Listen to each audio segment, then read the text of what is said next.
Everyone, मैं हूं स्वाति सेजवानी। स्वागत करती हूं आपका उदित फार्मेसी के ऑनलाइन लर्निंग प्लेटफॉर्म पे। मैं आपको कर रही हूं pharmacy law and ethics subject के टॉप 20 क्वेश्चन आंसर्स, जिसमें आज हम पढ़ने जा रहे हैं पार्ट 7। पार्ट 7 का हमारा जो क्वेश्चन चल रहा था, क्वेश्चन नंबर 11 चल रहा था कल से लेके, जिसमें हमसे नीचे दिए गए टॉपिक्स पे नोट्स पूछे गए थे। 5 नीचे टॉपिक दिए गए थे। Drug technical advisory board, CPC, government analyst, role of pharmacist in health care और ड्रग इंस्पेक्टर, जिसमें से 2 टॉपिक्स के बारे में हमने कल पढ़ लिया था। थोड़ा सा हम रिवाइज कर लेते हैं। ड्रग टेक्निकल एडवाइजरी बोर्ड यानी कि डीटीएबी के बारे में हमने कल पढ़ा था। ये एक एडवाइजरी बोर्ड होता है जो ड्रग से रिलेटेड जितने भी टेक्निकल मैटर्स हैं उस पर एडवाइस देता है। किसको एडवाइस देता है? स्टेट गवर्नमेंट को और सेंट्रल गवर्नमेंट, है ना। तो उस बोर्ड को कहा जाता है ड्रग टेक्निकल एडवाइजरी बोर्ड। इसमें मेनली जो है 18 मेंबर्स होते हैं, जो कि 3 कैटेगरीज में डिवाइडेड होते हैं। इलेक्टेड वाली कैटेगरी होती है, नॉमिनेटेड कैटेगरी होती है और थर्ड कैटेगरी होती है एक्स ऑफिशियो मेंबर्स। ये हमने कल पढ़ा था डीटीएबी के बारे में डिटेल, ठीक है। इसके बाद हमने पढ़ा था सीपीसी के बारे में। तो सीपीसी बहुत इंपॉर्टेंट है, इसको मैं एक बार ब्लैंक स्लाइड पे आपको रिवाइज करा देती हूँ। सीपीसी का फुल फॉर्म होता है committee for the purpose, committee, चलो उसको थोड़ा सा चैट बॉक्स ओपन कर लेती हूँ। आप लोग मुझे बताइए सीपीसी का फुल फॉर्म। थोड़ा सा आपको भी रिवीजन करना जरूरी है, आपसे पूछ पूछ के भी रिवीजन कराना जरूरी है। तो बताइए सीपीसी का फुल फॉर्म क्या होता है? बताइए सीपीसी का फुल फॉर्म क्या होता है, उसके आगे फिर मैं आपको पढ़ाती हूँ। यस, सीपीसी का फुल फॉर्म होता है,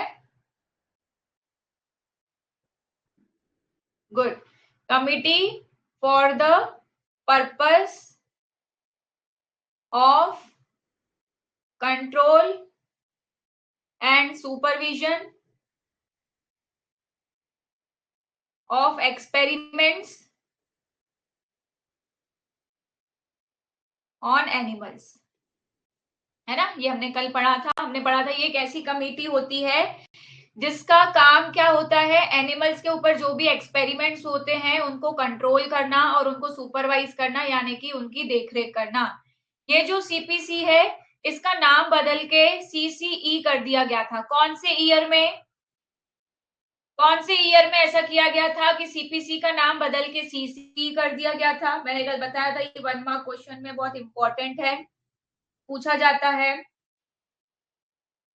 बताइए कौन सा ईयर था जिसमें सीपीसी का नाम बदल के सीसी कर दिया गया?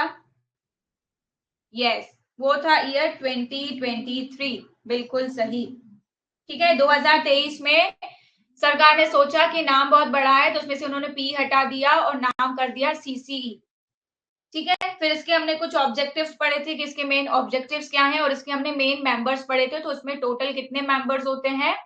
8 मेंबर्स होते हैं। ये हमने कल देखा। आज हम जो पढ़ने वाले हैं नंबर 3 से पढ़ने वाले हैं, यानी कि गवर्नमेंट एनालिस्ट से पढ़ने वाले हैं। गवर्नमेंट एनालिस्ट से हम शुरू कर रहे हैं। गवर्नमेंट का मतलब समझ में आता है ना, सरकारी। गवर्नमेंट जॉब सुनते हैं ना, गवर्नमेंट जॉब, सरकारी नौकरी, इस तरह से गवर्नमेंट एनालिस्ट यानी कि सरकारी एनालिस्ट।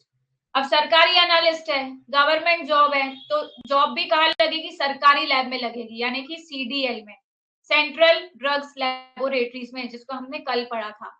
कहाँ पे होती है central drug laboratory situated? Central drug laboratory का हेडक्वार्टर कहाँ है? मैंने कल आपको बताया था, बताइए। ये जो सेंट्रल ड्रग लेबोरेटरीज है जहाँ पे ड्रग्स और कॉस्मेटिक्स का क्या होता है, एनालिसिस होता है, मैंने आपको बताया था कल। तो इसका जो हेडक्वार्टर है वो कहाँ पे है? इसका हेडक्वार्टर है कोलकाता में, या फिर आप इसको कैलकाटा भी कह सकते हो। तो यहाँ पे जो ड्रग्स और कॉस्मेटिक्स का एनालिसिस होता है, जो परीक्षण होता है, वो किसके द्वारा किया जाता है? वो किया जाता है गवर्नमेंट एनालिस्ट द्वारा। तो चीजों को कनेक्ट करके पढ़ना सीखो।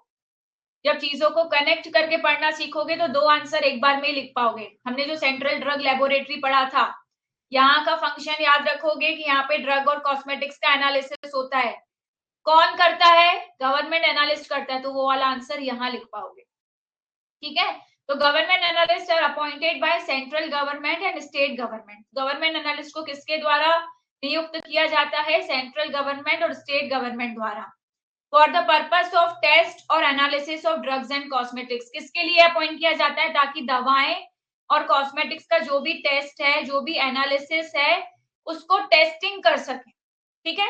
दे are employed in central drugs laboratory. जो गवर्नमेंट एनालिस्ट हैं उनको नौकरी कहाँ मिलती है? उनको नौकरी मिलती है सीडीएल में, यानी कि सेंट्रल ड्रग्स लेबोरेटरी में, और दूसरी ड्रग टेस्टिंग लेबोरेटरीज में जो कहाँ पे हैं? अलग अलग राज्य, अलग अलग यूनियन टेरिटरीज में लोकेटेड है। ठीक है।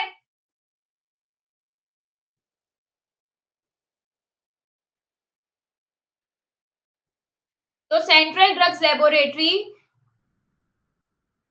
और राज्यों और यूनियन टेरिटरी की ड्रग टेस्टिंग लेबोरेटरी में काम करते हैं कौन? Government analyst. अब किसी को गवर्नमेंट एनालिस्ट बनना है तो उसके पास क्या क्वालिफिकेशन होनी चाहिए? आप सोचो कि आप गवर्नमेंट एनालिस्ट बन जाओ, मैं सोचूं कि मैं गवर्नमेंट एनालिस्ट बन जाऊं, तो उसके लिए हमारे पास क्या क्वालिफिकेशन होनी चाहिए? तो हमारे पास ग्रेजुएशन, ग्रेजुएशन मतलब हमारे पास डिग्री होनी चाहिए, मेडिसिन में होनी चाहिए, या तो साइंस में होनी चाहिए, या फार्मेसी में होनी चाहिए, या फार्मास्यूटिकल केमिस्ट्री में होनी चाहिए किसी रिकॉग्नाइज्ड यूनिवर्सिटी द्वारा, या फिर इसके बराबर ही कोई क्वालिफिकेशन होनी चाहिए सेंट्रल गवर्नमेंट जिसके द्वारा मान्यता प्राप्त हो। ठीक है। यानी कि किसी मान्यता प्राप्त भारतीय यूनिवर्सिटी से मेडिसिन, साइंस, फार्मेसी या फार्मास्यूटिकल केमिस्ट्री में ग्रेजुएशन होना चाहिए आपका, तभी आप गवर्नमेंट एनालिस्ट के लिए अप्लाई कर सकते हो। या फिर सेंट्रल गवर्नमेंट से मान्यता प्राप्त बराबर की क्वालिफिकेशन आपके पास होनी चाहिए, तो आप गवर्नमेंट एनालिस्ट के लिए अप्लाई कर सकते हो। ठीक है। तब मेरे पास ग्रेजुएशन की डिग्री है, मैंने फार्मेसी में ग्रेजुएशन करा है, तो मैं अप्लाई कर सकती हूँ। लेकिन इसके साथ साथ और भी चीजें चाहिए। क्या चीजें चाहिए? At least 5 years experience of post graduate in drug testing in a laboratory. सिर्फ डिग्री से काम नहीं चलेगा। ठीक है। किसी लैब में ड्रग टेस्टिंग के काम में कम से कम 5 साल का एक्सपीरियंस चाहिए। ठीक है। गवर्नमेंट एनालिस्ट के अंडर में आपको अगर गवर्नमेंट एनालिस्ट बनना है तो आपको किसी गवर्नमेंट एनालिस्ट के अंदर में 5 साल तक की ड्रग टेस्टिंग की ट्रेनिंग करनी होगी, तब जाके आप उसको गवर्नमेंट एनालिस्ट के लिए अप्लाई कर सकते हो। ठीक है। फिर अगर आप 5 साल तक की ट्रेनिंग नहीं ले सकते तो आप 2 साल तक की ट्रेनिंग कंप्लीट कर लो ड्रग टेस्टिंग में, तो भी आप अप्लाई कर सकते हो। ठीक है। ड्रग टेस्टिंग में 2 साल तक की ट्रेनिंग पूरे करने के बाद भी आप गवर्नमेंट एनालिस्ट के लिए अप्लाई कर सकते हो। ठीक है।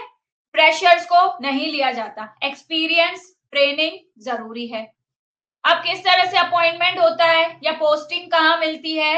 तो government analyst are appointed by the central और स्टेट गवर्नमेंट, दोनों द्वारा चयन किया जाता है। राज्य सरकार द्वारा भी चुना जाता है, केंद्र सरकार द्वारा भी चुना जाता है।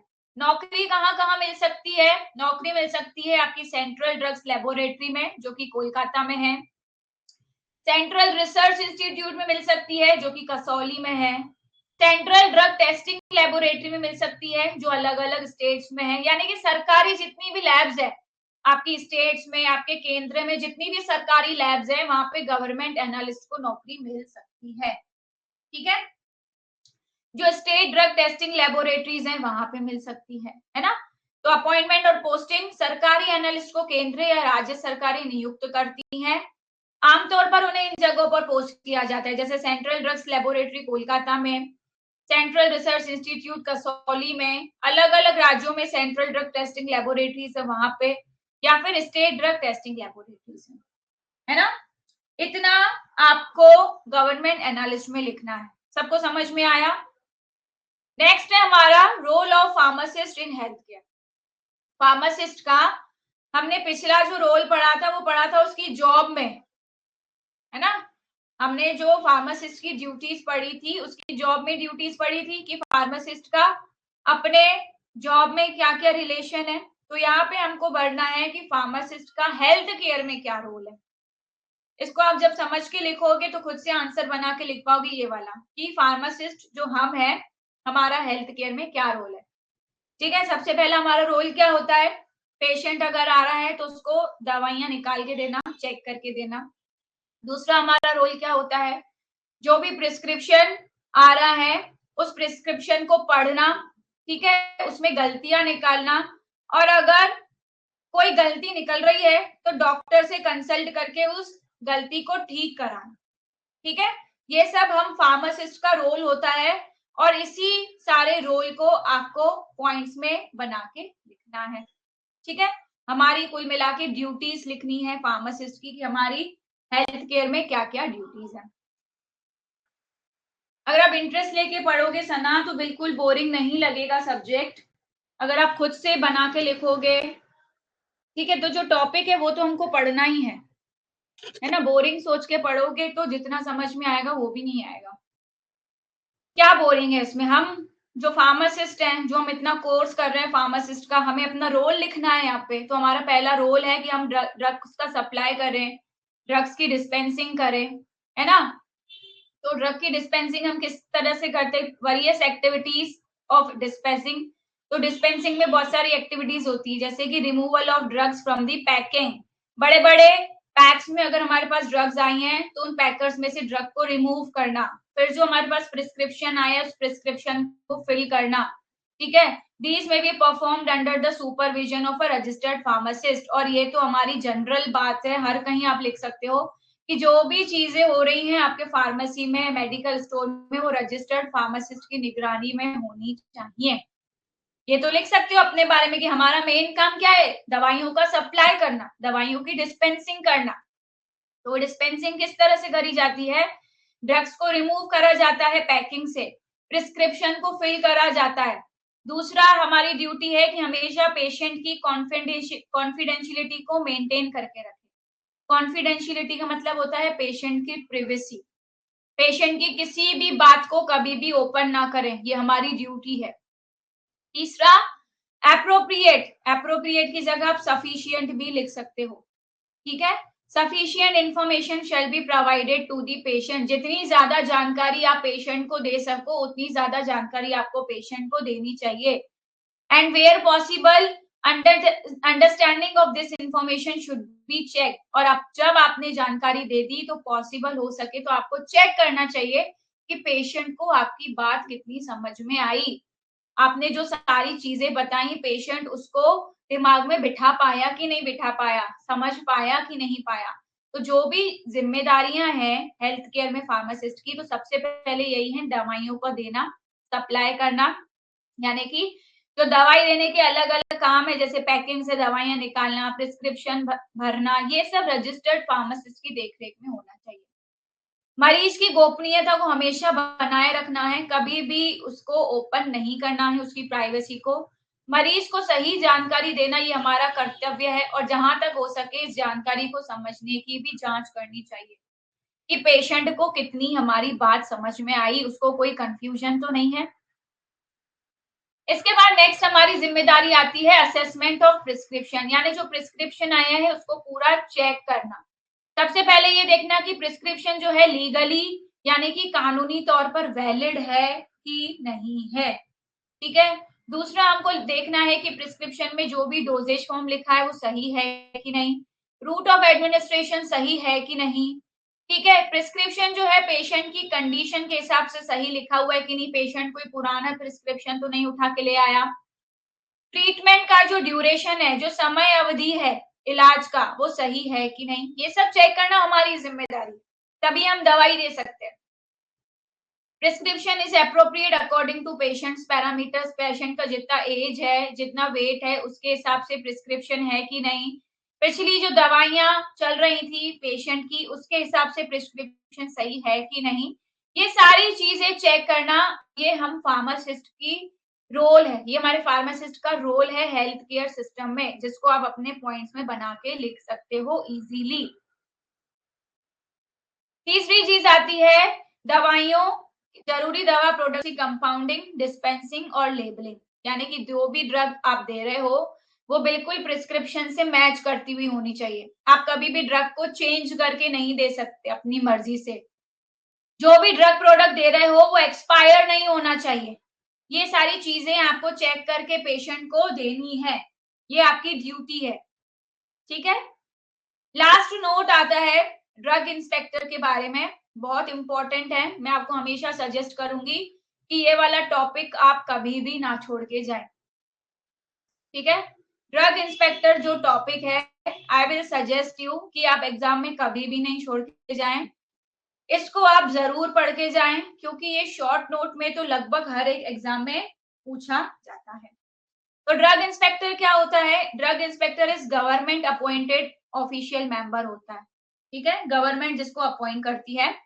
Responsible for drugs and cosmetics manufactured, distributed and sold in India comply with the standards. Drug inspector का काम क्या होता है? इंस्पेक्शन करना। इंस्पेक्शन मतलब जांच पड़ताल करना, ये ड्रग इंस्पेक्टर का काम होता है। किस चीज की जांच पड़ताल करना? कि हमारे इंडिया में जो भी ड्रग्स बन रहे हैं, जो भी कॉस्मेटिक्स बन रहे हैं, वो सही तरह से मैन्युफैक्चर हो रहे हैं, सही तरह से डिस्ट्रीब्यूट हो रहे हैं, सही तरह से बिक रहे हैं, यानी कि जो स्टैंडर्ड है उसी तरह से, है ना, हमारी ड्रग में, कॉस्मेटिक में लेवल बना हुआ है। ये सब कुछ जांच पड़ताल करना, इंस्पेक्शन करना ड्रग इंस्पेक्टर का काम होता है। और ड्रग इंस्पेक्टर को अपॉइंट कौन करता है? सरकार अपॉइंट करती है, जो यह पक्का करता है कि इंडिया में बनने, बांटने और बेचने वाली जो भी दवाएं और कॉस्मेटिक्स हैं सब स्टैंडर्ड के हिसाब से चल रही हैं, ठीक है। अब आपको ड्रग इंस्पेक्टर बनना है तो आपके पास क्या एलिजिबिलिटी क्राइटेरिया होना चाहिए, यानी कि आपके पास क्या योग्यता होनी चाहिए कि आप ड्रग इंस्पेक्टर बन सकते हो? यस, बिल्कुल शॉर्ट में है डीआई, बिल्कुल शॉर्ट में बोल सकते हो आप डीआई। तो अगर किसी को डीआई बनना है तो एलिजिबिलिटी क्राइटेरिया यानी कि एजुकेशनल क्वालिफिकेशन, शैक्षणिक योग्यता क्या होनी चाहिए? तो आपके पास बैचलर्स डिग्री होनी चाहिए, यानी कि आपके पास ग्रेजुएशन होना चाहिए। किस चीज में ग्रेजुएशन होना चाहिए? फार्मेसी में या फिर फार्मास्यूटिकल साइंस में, तब भी आप ड्रग इंस्पेक्टर बन सकते हो। दूसरा, अगर आपके पास मेडिसिन की डिग्री है, यानी कि आपने मेडिसिन में ग्रेजुएशन किया है, लेकिन आपका स्पेशलाइजेशन क्लिनिकल फार्माकोलॉजी में होना चाहिए या फिर माइक्रोबायोलॉजी में होना चाहिए, तब भी आप ड्रग इंस्पेक्टर बन सकते हो। यानी कि दो तरह की डिग्री, या तो फार्मेसी में डिग्री या तो मेडिसिन में डिग्री। और अगर मेडिसिन में डिग्री है तो स्पेशलाइजेशन होना चाहिए क्लिनिकल फार्माकोलॉजी या माइक्रोबायोलॉजी में। दूसरा आता है एज। एज जो है 21 से 30 साल के बीच की एज वाले लोग ड्रग इंस्पेक्टर के लिए अप्लाई कर सकते हैं, ठीक है। Elected members, ex officio members और नॉमिनेटेड मेंबर्स को इस तरह से आप याद कर सकते हो कि एक ही पेज पे आप पीसीआई के मेंबर्स लिख लो, एक पेज पे आप डीटीएबी के मेंबर्स लिख लो और उनको कंपेयर करके याद करो, तो उसमें से काफी सारे मेंबर्स आपको सेम मिलेंगे। जनरली जो है आपको दो मेन याद रखने हैं, एक आपको पीसीआई का कॉन्स्टिट्यूशन याद रखना है जिसमें आपको elected members, ex officio members और नॉमिनेटेड मेंबर्स मिलेंगे, है ना। और दूसरा जो है आपको डीटीएबी का कॉन्स्टिट्यूशन मिलेगा। उससे ज्यादा आपको इतना ज्यादा कॉन्स्टिट्यूशन किसी चीज में नहीं मिलेगा कि किसमें कौन कौन से मेंबर्स हैं। ये दो चीजें इंपॉर्टेंट है, डीटीएबी से भी ज्यादा इंपॉर्टेंट है पीसीआई, तो उसका कॉन्स्टिट्यूशन अच्छे से याद रखें कि उसमें 3 कैटेगरी के मेंबर्स होते हैं और उसके अंदर का मेंबर्स का भी एक फ्लो चार्ट बना लो अपनी कॉपी में, और हो सके तो मैं ही वो फ्लो चार्ट बना के अभी रील में शेयर कर दूंगी, तो इजीली आपको याद हो जाएगा। पीसीआई का कॉन्स्टिट्यूशन इंपॉर्टेंट है, ठीक है।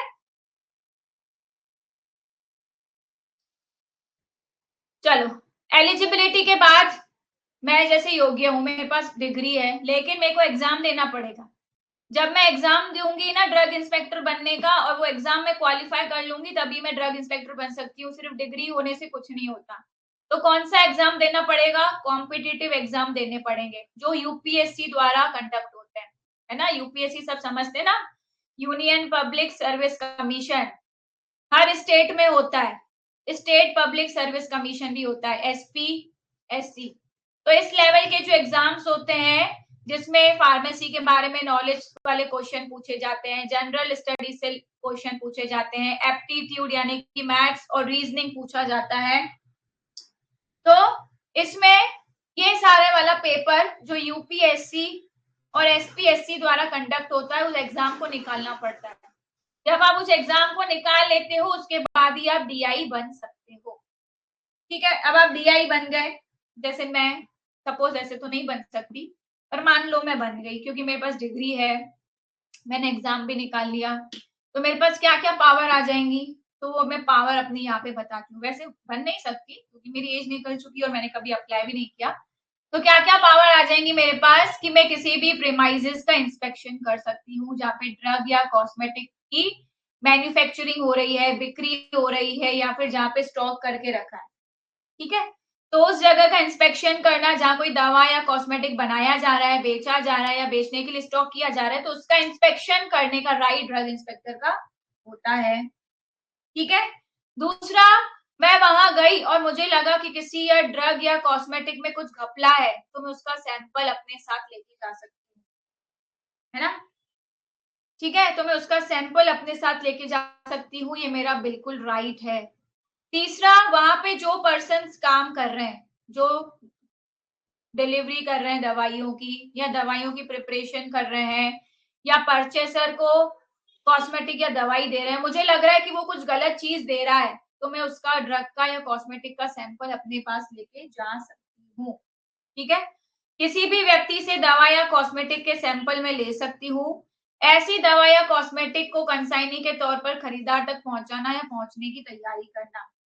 ठीक, कोई भी रिकॉर्ड हम चेक कर सकते हैं, कोई भी रजिस्टर हम चेक कर सकते हैं, कोई भी डॉक्यूमेंट हम चेक कर सकते हैं जिसमें भी हमें लगता है कि इसमें अपराध है। ऑफेंस का मतलब कोई जुर्म का सबूत अगर मिलने की संभावना होती है, तो वो रिकॉर्ड, रजिस्टर, डॉक्यूमेंट, कोई भी चीज की जांच हम कर सकते हैं। ये ड्रग इंस्पेक्टर का राइट होता है। सबको समझ में आया? इंपॉर्टेंट है, इस टॉपिक को बिल्कुल ना छोड़ के जाए। तो यहाँ पे क्वेश्चन 11 पूरा कंप्लीट होता है। अब आते हैं हम क्वेश्चन नंबर 12 पे। 12 आपका एक तरह से रिवीजन होगा क्वेश्चन, क्योंकि पिछला एक क्वेश्चन हम पढ़ चुके हैं प्रेगनेंसी के बारे में। पढ़ चुके हैं कि नहीं? एमटीपी एक्ट पढ़ चुके हैं, या तो प्रीवियस ईयर क्वेश्चन में पढ़ चुके हैं या फिर इसी में ही पढ़ चुके हैं, है ना। तो यहाँ पे आपको वो रिवीजन मिल जाएगा एमटीपी एक्ट का। तो इसलिए बहुत इजी है, बहुत सिंपल है, सिर्फ हमको रूल्स लिखने। ठीक है, तो सबसे पहले एमटीपी का फुल फॉर्म आपको पता होना चाहिए। एमटीपी होता है मेडिकल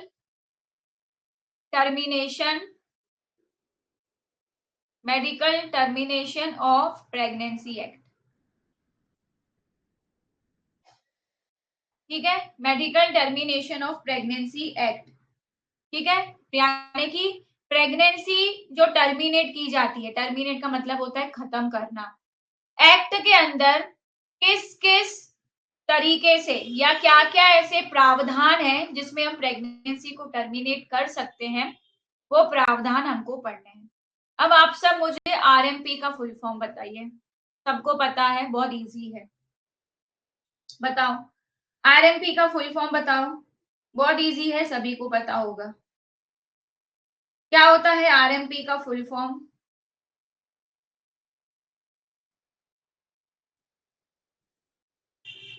आरएमपी, यस, आरएमपी होता है रजिस्टर्ड मेडिकल प्रैक्टिशनर, जिसको शॉर्ट भाषा में हम कहते हैं डॉक्टर, फिजिशियन, डेंटिस्ट, नर्स, ये सब कुछ आते हैं आपके इसमें, है ना। तो यहाँ पे आपको क्या बताना है, जो रजिस्टर्ड मेडिकल प्रैक्टिशनर है, जो डॉक्टर है, किस किस प्रावधान के अंदर वुमेन की प्रेगनेंसी को खत्म कर सकता है, वुमेन की प्रेगनेंसी का अबॉर्शन करा सकता है, वो प्रावधान हमको पढ़ने हैं। सबको क्वेश्चन का मतलब समझ में आया कि हमको क्या पढ़ना है, इसमें क्या लिखना है? बहुत छोटा सा आंसर है इसका, है ना। सबको क्वेश्चन का मतलब समझ में आया, क्या लिखना है आपको इसमें? वो प्रावधान, प्रोविजंस, मतलब वो प्रावधान, वो पॉइंट्स लिखने हैं, वो कंडीशंस लिखनी है जिसके तहत रजिस्टर्ड मेडिकल प्रैक्टिशनर जो है किसी भी औरत का गर्भपात करा सकता है। तो वो कंडीशंस क्या है, वो मैं अभी आपको पढ़ाऊंगी। अरे अभी तो रिवीजन कराया, जो कल पढ़ाया उसका रिवीजन कराया, फिर जो जो एक टॉपिक पढ़ाया उसका भी रिवीजन कराया, करवाया। तो मैंने कहा छोड़ा क्वेश्चन।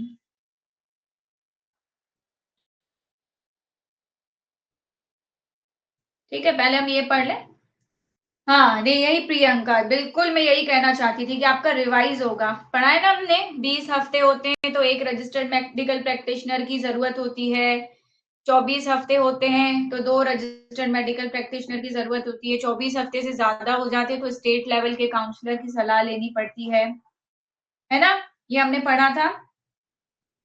ठीक है, तो अब हम देखते हैं क्या क्या प्रोविजंस हैं, क्या क्या प्रावधान है जिसमें हम क्या कर सकते हैं, प्रेगनेंसी को रजिस्टर्ड मेडिकल प्रैक्टिशनर जो है अबॉर्ट कर सकते हैं। ठीक है, तो सबसे पहले हम medical termination of pregnancy act के बारे में लिखेंगे। Medical termination of pregnancy act जो है 1971 में आया था, 1971 में आया था, और इसके जो रूल्स हैं वो 1975 में आए थे। It set standards for certain cases of pregnancy termination by the registered medical practitioners and related matters. ये जो medical termination of pregnancy act है 1971 और जो इसके नियम है जो 1975 में आए थे, इसमें बताया गया है कि जो रजिस्टर्ड मेडिकल प्रैक्टिशनर्स हैं वो प्रेगनेंसी को किस तरीके से खत्म कर सकते हैं। ठीक है, तो कौन से ऐसे मामले हैं या कौन से ऐसे संबंधित मामले हैं जिसमें स्टैंडर्ड को पहले देखा जाता है, वुमेन की कंडीशन को देखा जाता है, उसके बाद रजिस्टर्ड मेडिकल प्रैक्टिशनर जो है प्रेगनेंसी को खत्म कर सकता है। तो क्या कंडीशंस होती हैं जिसमें प्रेगनेंसी टर्मिनेशन यानी कि अबॉर्शन अलाउड है, कौन सी ऐसी स्थितियां हैं जिसमें प्रेगनेंसी खत्म करने की इजाजत है।